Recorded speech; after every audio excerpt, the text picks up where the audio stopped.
Alas, unhappy man. For to have been born is mankind's greatest sin.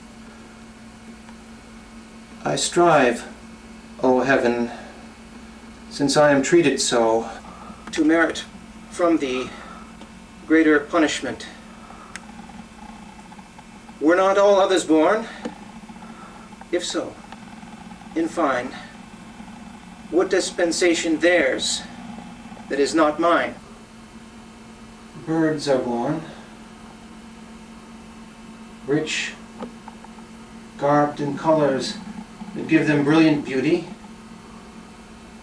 breast the vault of air with speedy wing, to leave the sheltering nest forlorn. Should I, with soul much greater, be less free? Beasts are born. The needs of man instruct them to be bold, cruel monsters in their lair. But what of me? Should I, with much higher instincts, be less free? Scarcely more than tiny boats, with scales upon the waves, swim away to measure all the vast measures of the deep. But what of me? Should I, with greater free will, be less free? Streams are born,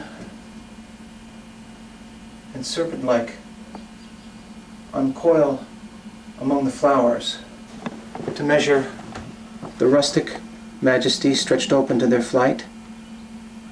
Should I, with life much longer,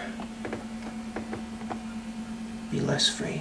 What law, what reason can deny a man that gift so sweet, so natural, that God has given a stream, a fish, a beast, a bird?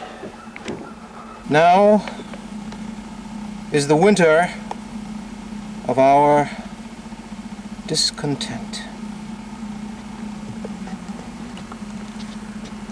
Made glorious summer by this son of York. Now are our brows bound with victorious raids, our bruised arms hung up for monuments, our stern alarums changed to merry meetings, our dreadful marches to delightful measures. Grim-visaged war hath smoothed the wrinkled fount. He capers nimbly in a lady's chamber to the lascivious pleasing of a lute. Deformed, unfinished, sent before my time into this breathing world, scarce half made up, and that so lame and unfashionable that dogs bark when I halt by them. Why I, in this weak, piping time of peace, should have no delight to pass away the time, save see mine own shadow in the sun, and descant upon mine own deformity?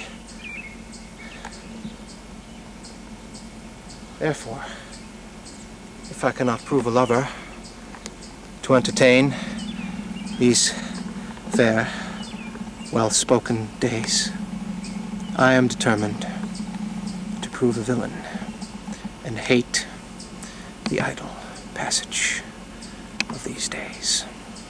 Thoughts have I laid, inductions dangerous,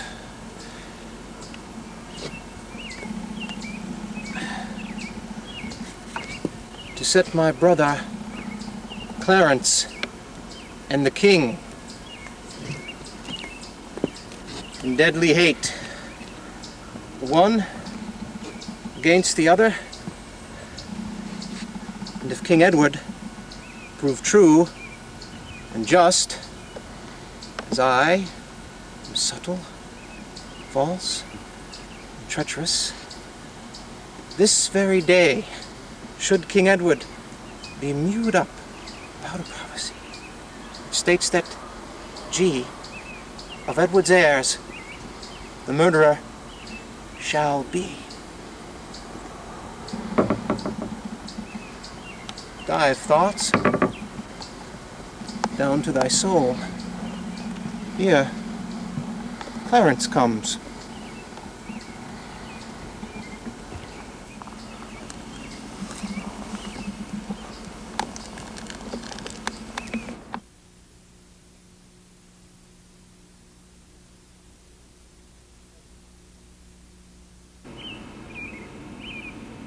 Oh, a rogue peasant slave am I.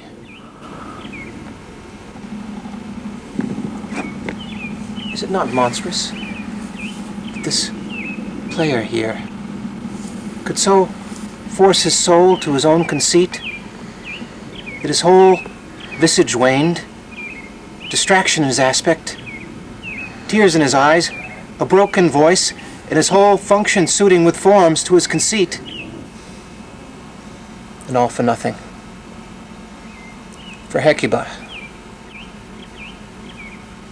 But what's Hecuba to him, or he to Hecuba, that he should weep for her? What would he do had he the motive and cue for passion that I have?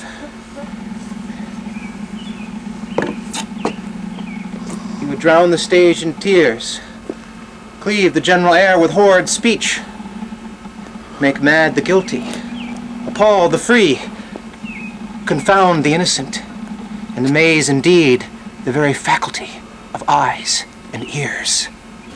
Yet I, dull and money-meddled rascal, peak like a John of dreams, unpregnant of my cause, and can say nothing. No, not for a king whose property and most dear life a damned defeat was made? Am I a coward? Who calls me a villain? Breaks my pate across. Gives me a lie in the throat as deep as to the lungs.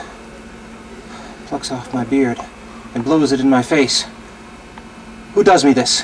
What cannot be but that I am pigeon-livered and lack sufficient gall to make oppression bitter, or else I would have fatted all the region's kite with this slave's fall. Remorseless, lecherous, treacherous, villain. Oh, vengeance. Should, like a whore, unpack my heart with words and fall a-cursing like a very drab, a scullion. I have heard that guilty creatures sitting at a play have been, by the very cunning of the scene, been so struck to the soul that they have presently proclaimed their malefactions. For murder, though it hath no tongue, will speak with most miraculous organ. I'll have these players play something like the death of my father before mine uncle. I'll observe his looks, tent him to the quick, and if he but blench, I'll know my course. The spirit I have seen may be the devil, and the devil hath the power to assume a pleasing shape. And out of my weakness and melancholy, as he is potent with such spirits, abuses me to damn me. I'll have grounds more relative than this. The play's the thing wherein I'll catch the conscience of the king.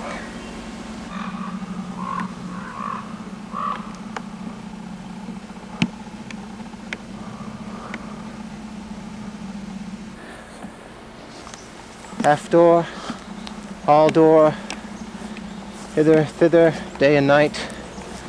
Study that house. So you have come this path before? Moonlight falls upon the path.